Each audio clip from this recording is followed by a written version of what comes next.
Praise the lord. Good morning. Hallelujah. ప్రభువైన యేసుక్రీస్తు నామములో మీ అందరికీ శుభాలు వందనాలు తెలియజేసుకుంటా ఉన్నాను. ఈ ఉదయకాల సమయంలో దేవుడు నీతో ప్రత్యేకంగా సహవాసం చేయడానికి, నీతో ముచ్చటించడానికి, నీతో మాట్లాడడానికి దేవుడు ఎంతగానో ఆశ కలిగి ఉన్నాడు. ప్రియమైన దేవుని బిడ్డ, ఈ ఉదయకాల సమయంలో నీ యొక్క విచారము చేతనో, నీ యొక్క బాధ చేతనో, నీకున్న కష్టముల చేతనో ఈ దేవునికి దూరంగా ఉన్నావేమో, ఈ దేవుడి దగ్గరికి రావడానికి ఇబ్బంది పడతా ఉన్నావేమో. ఇదిగో ఉదయకాల సమయంలో దేవుని మాటను వింటావా, దేవుని కలిసి ఆరాధన చేస్తావా? ఆయన నిన్ను బలపరిచే దేవుడు, నిన్ను లేవనెత్తే దేవుడు. ఉదయకాల సమయంలో మనం ప్రార్థన చేసుకొని ఆరాధనలకు వెళ్ళిపోదాం. ప్రేమ కలిగిన తండ్రి, మీకు వందనాలు అయ్యా. ఎందరైతే ఈ ఉదయకాల సమయంలో నీ సన్నిధిని ప్రేమించి నీతో నాయనా ఈ యొక్క ఆరాధనలో పాల్గొంటా ఉన్నారు ప్రభా, బిడ్డల జీవితంలో ఒక గొప్ప కార్యం జరిగించండి, ఒక నూతన కార్యం జరిగించండి ప్రభా. బిడ్డల జీవితంలో నాయన ఒక ఉన్నతమైన కార్యం జరిగించండి ప్రభా.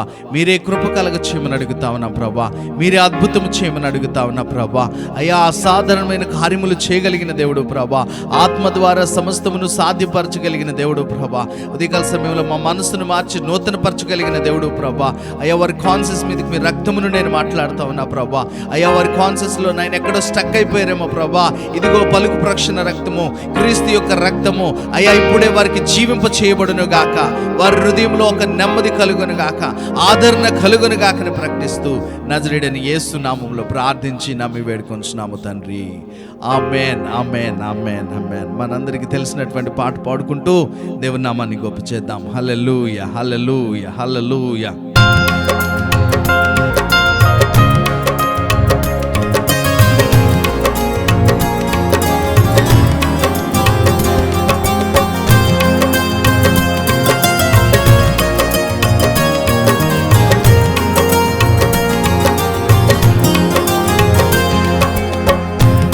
యూదా స్తుతి గోత్రపు సింహమా, సయా నా ఆత్మీయ ప్రగతికి నీ స్వాధీనమా. యూదా స్తుతి గోత్రపు సింహమా, యేసయ్యా నా ఆత్మీయ ప్రగతికి నీ స్వాధీనమా. నీవే కదా నా ఆరాధన, నీవే కదా నా ఆరాధన, ఆరాధన స్తుతి ఆరాధన, ఆరాధన ఆరాధన, ఆరాధన స్తుతి ఆరాధన, ఆరాధన స్తుతి ఆరాధన.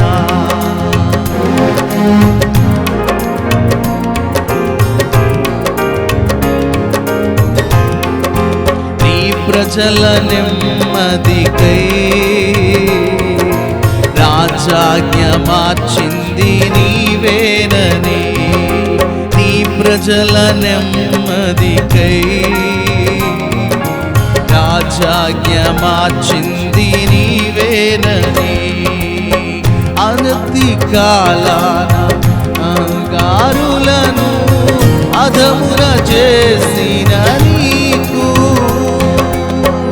అహమును అనచి అధికారులను అధమును చేసిన నీకు, అసాధ్యమైనది ఏమున్నది, అసాధ్యమైనది ఏమున్నది, అసాధ్యమైనది ఏమున్నది, అసాధ్యమైనది ఏమున్నది.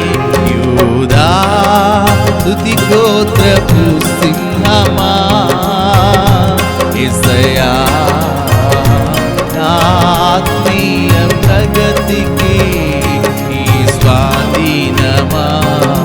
నీవే కదా నా ఆరాధన, నీవే కదా నా ఆరాధన, ఆరాధన స్తుతి ఆరాధన, ఆరాధన స్తుతి ఆరాధన, ఆరాధన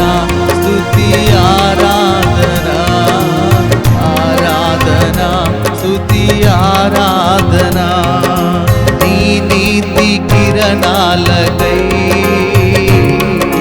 నా దిక్కు దిశలన్నీ నీవేనని అనతి కాలాన ప్రథమ ఫలముగా భద్రపరచిన నీకు నీ నీతి కిరణాలకై నా దిక్కు దిశలన్నీ నీవేనని అనతి కాలాన ప్రథమ ఫలముగా భద్రపరచిన నీకు అసాధ్యమైనది ఏమున్నది అసాధ్యమైనది ఏమున్నది అసాధ్యమైనది ఏమున్నది అసాధ్యమైనది ఏమున్నది యూదా స్తుతి గోత్రపు సింహమా యేసయ్యా నా ఆత్మీయ ప్రగతికి నీ స్వాధీనమా నీవే కదా నా ఆరాధన నీవే కదా నా ఆరాధన ఆరాధన స్తుతి ఆరాధన ఆరాధన స్తుతి ఆరాధన నీ వారసత్వముకై నా జయము కోరింది నీవేనని నీ వారసత్వముకై నా జయము కోరింది నీవేనని అత్యున్నతమైన సింహాసనమును నాకిచ్చుటలో నీకు అత్యున్నతమైన సింహాసనమును నాకిచ్చుటలో నీకు అసాధ్యమైనది ఏమున్నది అసాధ్యమైనది ఏమున్నది అసాధ్యమైనది ఏమున్నది అసాధ్యమైనది ఏమున్నది యూదా స్తుతి గోత్రపు సింహమా యేసయ్యా నా ఆత్మీయ ప్రగతికి నీ స్వాధీనమా నీవే కదా నా ఆరాధన నీవే కదా నా ఆరాధన ఆరాధన స్తుతి ఆరాధన ఆరాధన స్తుతి ఆరాధన ఆరాధన స్తుతి ఆరాధన ఆరాధన స్తుతి ఆరాధన ఆరాధన ఆరాధన ఆరాధన ఆరాధన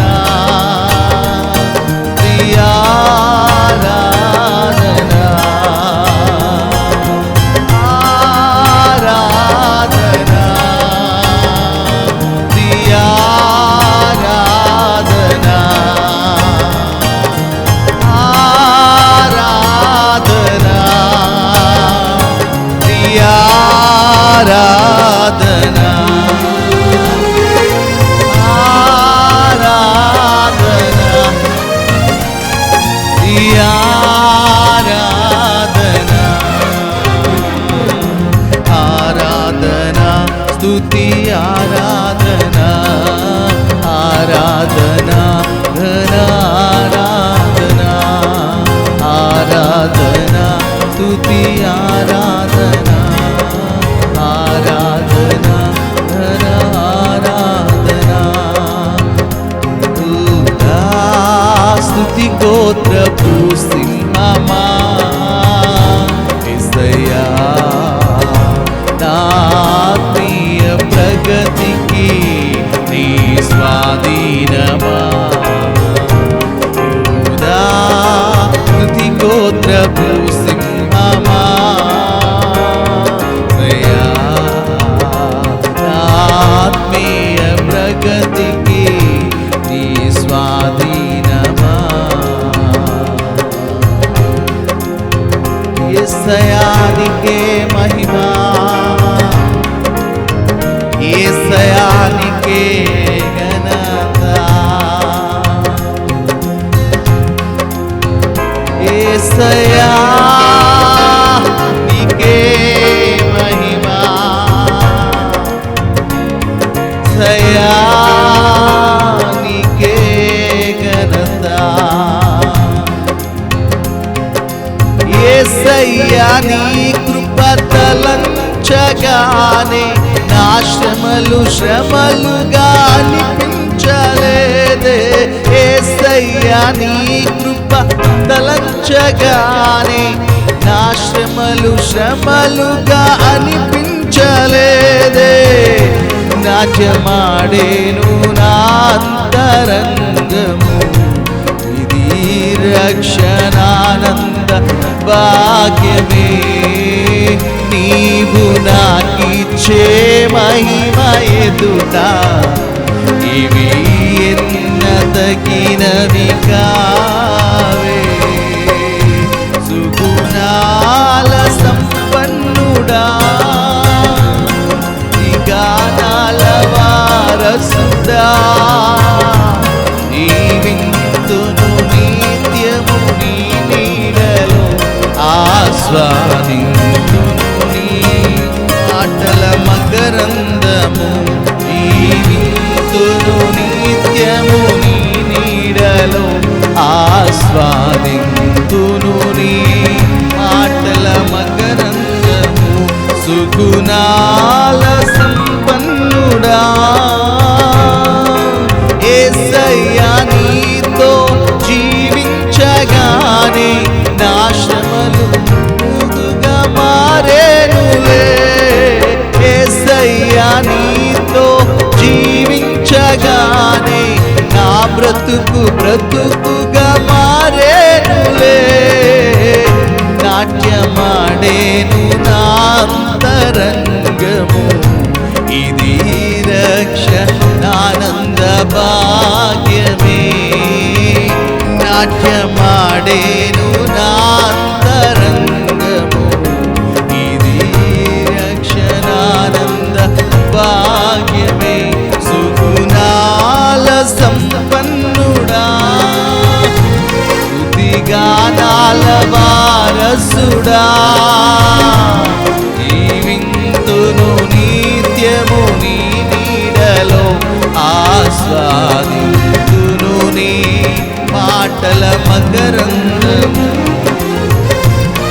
జీవింతును నిత్యము నీ నీడలో ఆస్వాదింతును నీ మాటల మకరందము సుగుణాల సంపన్నుడా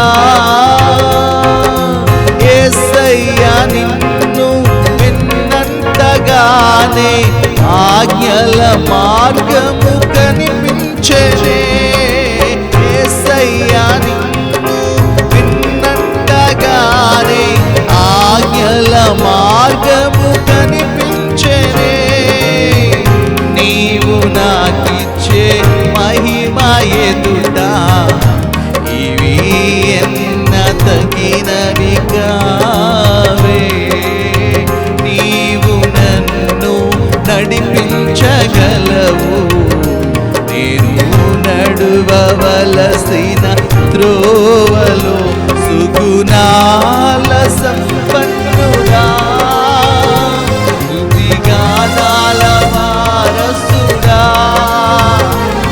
జీవింతును నిత్యము నీ నీడలో ఆస్వాదింతును నీ మాటల మకరందము జీవింతును నిత్యము నీ నీడలో ఆస్వాదింతును నీ మాటల మకరందము సుగుణాల సంపన్నుడా స్తుతిగానాల వారసుడా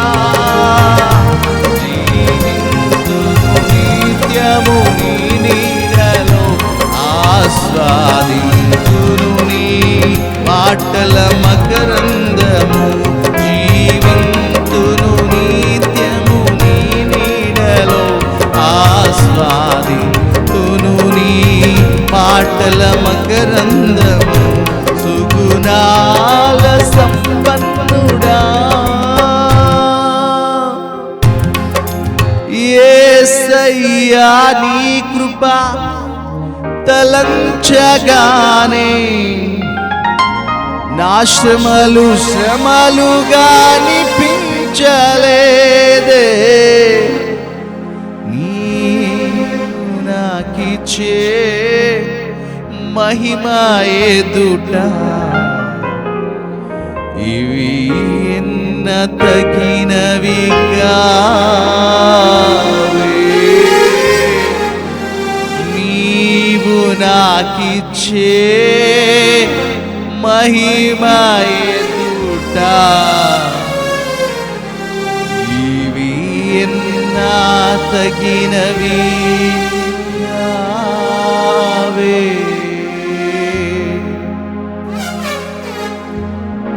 సుగుణాల సంపన్నుడా, స్తుతిగానాల వారసుడా,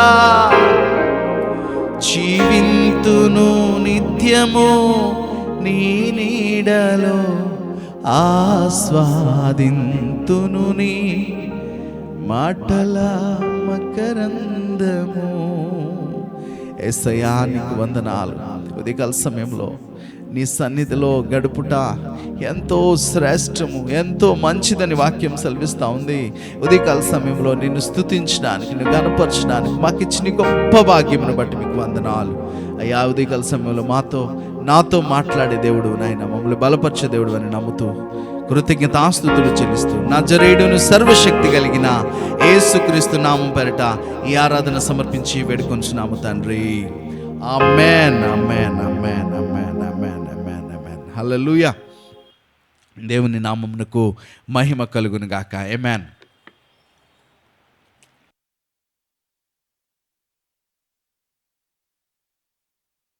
ఉదయకాల సమయంలో మరి దేవుని యొక్క వాక్యాన్ని మనం ధ్యానించుకుందాం. కీర్తనల భాగము 30వ అధ్యాయము నేను చదువుతానండి. నాతో పాటు కలిసి మాటలు మీరు ధ్యానించాల్సిందిగా ప్రభు పెట్టి మనం చేస్తా ఉన్నాను. కీర్తనల భాగం 30వ అధ్యాయము 1 నుంచి. యెహోవా నా శత్రువులను నా విషయమై సంతోషింపనీయుక, నీవు నన్ను ఉద్ధరించి ఉన్నావు, అందుకై నేను నిన్ను కొనియాడుచున్నాను. యెహోవా నా దేవా, నేను నీకు మొర్రపెట్టగా నీవు నన్ను స్వస్థపరిచితివి. యెహోవా పాతాళము నుండి నా ప్రాణమును లేవదీసితివి. నేను గోతిలోనికి దిగకుండా నీవు నన్ను బ్రతికించితివి. యెహోవా భక్తులారా ఆయనను కీర్తించుడి. శుద్ధమైన జ్ఞాపకార్థ నామమును బట్టి ఆయనను స్తుతించుడి. ఆయన కోపము నిమిషమాత్రముండును, ఆయన దయ ఆయుష్కాలమంతయు నిలుచును. సాయంకాలమున ఏడుపు వచ్చి రాత్రి యుండినను ఉదయమున సంతోషము కలుగును. నేనెన్నడూ కదలనని నా క్షేమకాలమున అనుకొంటిని. యెహోవా దయకలిగి నీవే నా పర్వతమును స్థిరపరిచితివి. నీ ముఖమును నీవు దాచుకొనినప్పుడు నేను కలత చెంది తిని. యెహోవా నీకే మొరపెట్టి తిని నా ప్రభువును బతిమాలుకొంటిని. నేను గోతిలోనికి దిగిన ఎడల నా ప్రాణం వలన ఏమి లాభము? మన్ను నిన్ను స్తుతించునా, నీ సత్యమును గూర్చి అది వివరించునా. యెహోవా ఆలకింపుము, నన్ను కరుణింపుము. యెహోవా నాకు సహాయుడవై యుండుము. నా ప్రాణం మౌనంగా ఉండక నిన్ను కీర్తించినట్లు నా అంగలార్పును నీవు నాట్యముగా మార్చి ఉన్నావు. నీవు నా గోనెపట్ట విడిపించి సంతోష వస్త్రమును నన్ను ధరింపజేసి ఉన్నావు. యెహోవా నా దేవా, నిత్యము నేను నిన్ను స్తుతించెదను. దేవుడి పరిశుద్ధ మాటలు దీవించునుగాక. హల్లెలూయా. ఇక్కడ కీర్తనకారుడు చెప్తున్న మాట చాలా అద్భుతమైన మాట. యెహోవా నీకే మొర్రపెట్టి తిని, 8వ వచనం, యెహోవా నీకే మొర్రపెట్టి తిని నా ప్రభును బతిమాలుకుంటుని. నేను గోతిలోనికి దిగిన ఎడల నా ప్రాణం వలన లాభము ఏమి? మన్ను నిన్ను స్తుతించిన, నీ సత్యమును గురించి అది వివరించిన. అంటే చాలా క్లియర్గా చెప్తా ఉన్నాడు ఈ కీర్తనకారుడు. ఏమని తెలిసినా, ప్రభువా నేను చనిపోతే ఎవరు నిన్ను స్తుతిస్తారు? ఒకవేళ మన్ను నిన్ను స్తుతిస్తుందా? నేను మంటిలో కలిసిపోతే మన్ను నిన్ను స్తుతిస్తుందా? ఎంత క్లియర్గా యెహోవా నీవే మొర్రపెట్టి తిని, నీకే మొర్రపెట్టి తిని నా ప్రభువును బతిమాలుకుంటే నేను గోతిలోనికి దిగిన ఎడలా నా ప్రాణం వలన ఏమి లాభము? నిజమే కదండి. మనము చనిపోతే మరు క్షణము ఎవరికి ఉపయోగము కాదు కదా. నిజముగా దేవుడు మనకు జీవంనిచ్చి ఆరోగ్యంనిచ్చి ఆయన సన్నిధిలో మనం నిలబెడుతున్న దాన్ని బట్టి మనం నిత్యము దేవుని కృతజ్ఞత కలిగి ఉండాలి. హల్లెలూయా. నీకు దేవుడిచ్చిన దాన్ని బట్టి నీవు ఏమైతే కలిగి ఉన్నావు దాన్ని బట్టి దేవుని స్తుతించడం నేర్చుకోవాలి. ఈ కీర్తనకారుడు మొత్తం వివరిస్తూ ఉన్నాడు. యెహోవా నా దేవా నన్ను కరుణించండి, యెహోవా నా శ్రమలను నా విషయమై సంతోషం నింపక నీవు నన్ను ఉద్ధరించి ఉన్నావు, అందుకని నేను నిన్ను గూర్చి కొనియాడుచున్నాను. యెహోవా నా దేవా నేను నీకు మొర్రపెట్టగా నీవు నన్ను స్వస్థపరిచితివి. యెహోవా పాతాళం నుండి నా ప్రాణం లేవదీస్తివి, నేను గోతిలోనికి దిగకుండా నీవు నన్ను బ్రతికించితివి. యెహోవా భక్తులారా ఆయనను కీర్తించుడి, ఆయన పరిశుద్ధమైన జ్ఞాపకార్థ నామమును బట్టి ఆయనను స్తుతించుడి. ఆయన కోపము నిమిషం మాత్రముడును, ఆయన దయ ఆయుష్కాలమంత నిలుచును. సాయంకాలం ఏర్పు వచ్చి రాత్రి ఉండి నన్ను ఉదయమును సంతోషము కలుగును. ఆయన దయ అంటే ఎలా ఉంటుందో తెలుసునండి. ఆయన కోపము నిమిషం మాత్రం ఉంటుందంట, ఆయన దయ ఆయుష్కాలం అంటే నువ్వు బ్రతికినంత కాలం. ఎంత క్లియర్గా ఇక్కడ కీర్తనకారుడు దేవుని యొక్క ప్రేమను, దేవుని యొక్క మనస్సును, దేవుని యొక్క స్వభావాన్ని ఇక్కడ వివరిస్తూ ఉన్నాడు. ఆయనకి కోపం నిమిషం మాత్రమేనంట, కానీ ఆ నిమిషం చాలా కష్టం అనుకోండి, ఆ నిమిషం మాత్రం ఉంటుంది, కానీ ఆయుష్కాలం అంతయు ఆయన యొక్క దయ, ఆయన కనికరము నీ మీద ఉండబోతా ఉంది. కాబట్టి ప్రియమైన దేవుని బిడ్డ, ఉదయకాల సమయంలో నీవు కృంగిపోమాక, ఈ రోగంతో నేను ఇలాగే చచ్చిపోతానేమో, ఈ కష్టంతో నేను ఇలాగే ఉండిపోతానేమో, నా బ్రతుకు దినంలో నేను ఇంకా ఈ విధమైన పరిస్థితులు నేను ఉండిపోతానేమో నువ్వు అనుకుంటున్నావేమో, దేవుడు నిన్ను లేవనెత్తగలడు. దేవుడు నీ పరిస్థితి నుంచి నిన్ను విడిపించగలడు. దేవుడు నమ్మదగిన దేవుడు. నేను ఒక టెస్టిమనీ విన్నాను. ఒక దైవజనులు ప్రార్థించగా అతని జీవితంలో జరిగిన ఒక టెస్టిమనీ ఏంటంటే, ఒక వ్యక్తి 83 సంవత్సరాలు కలిగిన ఒక వృద్ధాప్యంలో ఉన్న ఒక వ్యక్తి తను దేవుని వాక్యాన్ని పదే పదే నమ్ముతూ నేను చావను, నేను బ్రతుకుతాను, దేవుని వివరిస్తాను, దేవుని కార్యములు నా ద్వారా జరుగుతాయని ఒక విశ్వాసంతో తను జీవిస్తూ ఉన్నాడు. అతను జీవిస్తున్న కాలం అంతా మీరు చూస్తే అతను చాలా కష్టమైన పరిస్థితి నుంచి వచ్చాడు, పేదరికం నుంచి వచ్చాడు. కానీ ఆయన ఒక వాగ్దానాన్ని పట్టుకుని నడుస్తూ ఉన్నాడు. ఏమని తెలిసిన, నేను సమృద్ధిలోనికి వస్తాను, వ్యాధి లేమి కష్టము బాధ వేదన ఇబ్బంది ఆకర్షితున్న మరణం నా పాదాల కిందకు వస్తుంది, నేను సమృద్ధిని చూసే దేవుని సన్నిధికి వెళ్ళాలి, దేవుని రాజ్యంలో అడుగు పెట్టాలి, ఈ భూమి మీద సిలువ ద్వారా నాకు అనుగ్రహించబడిన ఆ సమృద్ధిని నేను అనుభవించాలి, నేను చూడాలి అని ఒక విశ్వాసంతో ఆయన పాస్టర్ గారు ఇచ్చిన ఆ యొక్క ప్రార్థన ప్రేయర్ పాయింట్స్ ఏవైతే ఉన్నాయో అవి ప్రతిరోజు మెడిటేట్ చేసేవాడంట, ప్రతిరోజు వాటిని ధ్యానించేవాడు. ఒకరోజు తెల్లవారుజామున లేచి తను ఆ విధంగా చేయడం తనకు ఆనవాయితీ. అయితే తెల్లవారుజామున లేచి తను ప్రార్థన చేస్తూ ఉన్నాడు. అలాగే జరుగుతూ ఉంది. కొన్ని రోజుల తర్వాత అతను ఉదయం లేవడం లేట్ అయిందేమో, తన భార్య కూడా వృద్ధాప్యంలోనుంది. ఆమె లేచి అయ్యా లెగయ్యా, ప్రార్థన చేయవా, లెగయ్యా అని పిలుస్తూ ఉందంట. ఎంత పిలిచినా లేవట్లే. ఏం జరిగిందంటే ఆయన ప్రభునందు నిద్రించాడు, చనిపోయాడు. తెల్లవారుజామున చనిపోతే చుట్టుపక్కల వాళ్ళని ఎవరిని పిలిచినా ఎవరికి తెలియదు కదా. ముసలామ తెల్లవారి వరకు వెయిట్ చేసి ఆ ఇరుగు పొరుగుని పిలిచింది. తీరా చూస్తే ఆయన చనిపోయి ఉన్నాడు. ఆ చుట్టాలని బంధువులందరినీ పిలిపించుకుంటా ఉంది. ఈలోపు ఆయన చనిపోయాడని ఏడుస్తూ ఉన్నారు. ఆయన డెడ్ బాడీ అలాగే ఉంది. ఉన్నప్పుడు చాలామంది చనిపోయాడా ఏంటని తెలియక పాపం కన్నుని ఇలా తెరిచి ఆ కన్నుగుడ్డుకి పిన్నిస్తో కూడా పొడిచారని, చచ్చిపోయాడా లేదా ముసలోడని.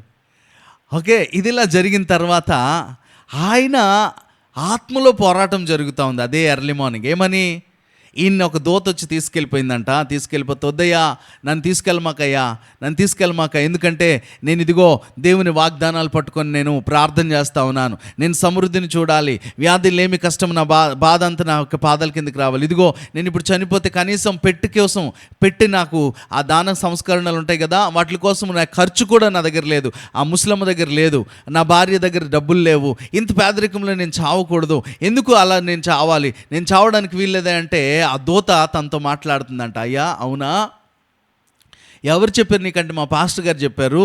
ఇదిగో మేము దేవుని యొక్క నామమును బట్టి నేను గోతిలోకి వెళ్ళిపోతే ఏంటి ఉపయోగము, నేను బ్రతికి దేవుని మహిమను చూపించాలి కదా, నేను ఇలా వృద్ధాప్యంలో చాలని స్థితిలో నేను వెళ్ళిపోవాలా, నేను దేవుని మహిమను చూపించాలి కదా అని అడుగుతూ ఉన్నాడంట, వాదిస్తూ ఉన్నాడు దూత. అవునా, ఇలా చెప్పారా మీ పాస్టర్ గారు, సరే అయితే వెనక్కి వెళ్ళిపోమని తన యొక్క జీవాన్ని మరలా కిందకి తీసుకొచ్చి విడిచిపెడితే చనిపోయి ఉన్న ఆయన, డెడ్ పొజిషన్లో ఉన్న ఆయన లోనికి మరలా జీవం వచ్చి ఆయన బ్రతికి లేచి కూర్చున్నాడంట. కూర్చోగానే ప్రజలందరూ ఆశ్చర్యపోయారు. ఏం జరిగిందనంటే జరిగిన సంగతి అంతా ఆయన వివరించాడు. ఆయన సాక్ష్యం చెప్పాడు. ఆ యూట్యూబ్లో ఆయన సాక్ష్యం కూడా ఉంది. నిజంగా నేను ఆ సాక్ష్యం విన్నప్పుడు చాలా సంతోషించాను. ప్రియమైన దేవుని బిడ్డలారా, అతనుకున్న విశ్వాసము 83 సంవత్సరాలు ఇంకేం ఆయన సాధిస్తాడు అనుకుంటే ఆయన విశ్వాసంలో పట్టు విడవక ఒక నిబంధన, ఒక వాగ్దానాన్ని పట్టుకొని నమ్ముతా ఉన్నాడు. ఏం తెలిసినా, నేను ఖచ్చితంగా ఈ భూమి మీద నేను దేవుని మహిమను చూపించాలి, నేను సమృద్ధిని కలిగి దేవుని దగ్గరికి వెళ్ళాలి, చాలని జీవితం నుంచి నేను ఖచ్చితంగా దేవుని మహిమను, సిలువ ద్వారా దేవుడు నీకు సమృద్ధిని ఇచ్చాడు. ఆయన నీ దరిద్రాన్ని తీసుకొని ఆయన ధనం నీకు ఇచ్చాడు కదా, అది నువ్వు చూడగలుగుతా ఉన్నావా? ఆయన నీ రోగమును తీసుకొని ఆయన ఆరోగ్యం నీకు ఇచ్చాడు కదా, అది నువ్వు చూడగలుగుతావు. నువ్వేం చేయాలంటే వీటిని బట్టి రోగం వచ్చినప్పుడు ఇంతే చచ్చిపోతాను, ఈ రోగం అంటే ఎవరు బ్రతకరంట, నేను కూడా చచ్చిపోతాను అని నువ్వు తీసుకోమాక. దేవుని వాగ్దానం నీ కొరకుంది. ఆయన పొందిన దెబ్బల చేత నీకు స్వస్థతని దేవుని వాగ్దానం ఉంది. ఆయన నీ దరిద్రము తీసుకొని ఆయన ధనం నీకు ఇచ్చాడు కాబట్టి నువ్వు దరిద్రంలో ఉండడానికి ఆయన చిత్తము కాదు. దాని వాగ్దానాన్ని నువ్వేం చేయాలంటే స్వతంత్రించుకోవాలి. ఎందుకు ఈ మాట చెప్తా ఉన్నానంటే, దేవుని ప్రజలు, ఇజ్రాయేల్ ప్రజల్ని కూడా ఏం చెప్పాడు దేవుడు? ఐగుప్తు నుంచి మీ కానానికి నేను మీకు ఇస్తా ఉన్నాను, పాలు తేనెలు ప్రవహించే దేశాన్ని ఇచ్చేసాను అన్నాడు. ఇచ్చేస్తే వాళ్ళు ఏమన్నా అలాగొచ్చి స్వాధీనపరుచుకున్నారండి. మధ్యలో ఎన్నో యుద్ధాలు, ఎన్నో పోరాటాలు. సడన్గా అలాగా అది స్వాధీనపరచుకోవడానికి అవదు, దేవుని వాగ్దానమే. కానీ వీరు కూడా ఫైట్ చేశారు. అక్కడ జాషువా ఫైట్ చేస్తూ ఉన్నప్పుడు ఏంటిది చీకటి పడిపోతూ ఉంటే ఏమంటాడు తెలిసిన, ఇదిగో సూర్యుడా నీ వాగిపో, చంద్రుడా నీ వాగిపో, అయాను లోయలు నీ వాగిపోమనగానే ఒక రోజంతా అలాగ ఆగిపోవడం జరిగింది. చీకటి పడకుండా యుద్ధం చేశాడు. అదొక చరిత్ర. అంటే ఈ దేవుని ప్రజలు కూడా వాగ్దానం ఇచ్చారు కదా, ఆ వాగ్దానం ఏం చేయాలంటే స్వతంత్రించుకోవాలి. ఆనాడైతే వారు యుద్ధాలు చేశారు. అదే కానాను ప్రదేశానికి వెళ్ళి ఎన్నో పోరాటాలు, ఎన్నో యుద్ధాలు. అక్కడ మరలా కాలేబు 40 సంవత్సరాలు ఉన్నప్పుడు ఎలాంటి సామర్థ్యం ఉందో, ఇదిగో ఇప్పుడు 80 సంవత్సరాలు ఆ కొండ ప్రాంతం నాకు ఇచ్చేయమంటాడు జాషువాతో. అంటే మరలా యుద్ధం చేయడం, మరలా దాన్ని స్వాధీనపరచుకోవడం. ఈరోజు నువ్వు కష్టంలో, బాధలో, ఇరుకులో ఉన్నావా? ఆ శ్రమలో ఉండిపోయి యుద్ధం చేయకుండా అలా ఉండిపోతే నువ్వు ఓడిపోతావు. దేవుని వాగ్దానం నీలో నెరవేర్చబడాలంటే నువ్వు లేచి ఎవరితో యుద్ధం చేయని అవసరం లేదు. నీ రోగంతో నీవు దేవుడిచ్చిన వాగ్దానము, ఆత్మ ఖడ్గము, ఏదైతే వాగ్దానము, వాక్యము నీకు దేవుడు అనుగ్రహించాడు, ఆ ఖడ్గమును తీసుకొని నువ్వు ఎత్తి దాంతో నువ్వు మాట్లాడుతూ ఉన్నప్పుడు నువ్వు యుద్ధం చేసిన వాడవుతావు. ఆ రోగము నుంచి నువ్వు విడుదల పొంది ఆరోగ్యమును నువ్వు స్వతంత్రించుకుంటావు. నీవు ఆ ఆర్థిక లేమి నుంచి విడుదల పొంది నువ్వు ఆర్థిక సమృద్ధిలోనికి వస్తావు. ఇది దేవుని వాగ్దానం, ఇది దేవుని యొక్క ప్లాన్, ఇది దేవుని యొక్క చిత్తము. అంతేగాని ఈ జీవితం ఇంకింతే అయిపోయింది, నా బ్రతుకు, నేను ఇలాగే ముసలోడిని అయిపోతాను, ఇలాగ చాలిన స్థితిలో ఉంటే నీవు ఓడిపోయి వెళ్ళినాడు అవుతావు. దేవుని దగ్గరికి ఎలాగ వెళ్ళాలి తెలిసినా, జయించిన వానికి ఆయన సింహాసనంలో కూర్చోబెట్టుకుంటాడంట. నీ భూమి మీద దేవుని కొరకు అనేక కార్యాలు చేయాలి. అంతేగాని ఈ వాగ్దానాల్ని పక్కన పెట్టేసి నీ సొంత ఆలోచనతో నీవు విసుగులోను, ఈ అవిశ్వాసంలోను, చికాకులో జీవిస్తున్నావేమో. దేవుడు నీతోనే మాట్లాడుతూ ఉన్నాడు. ఈ ఉదయకాల సమయంలో ధైర్యం తెచ్చుకోగలవా?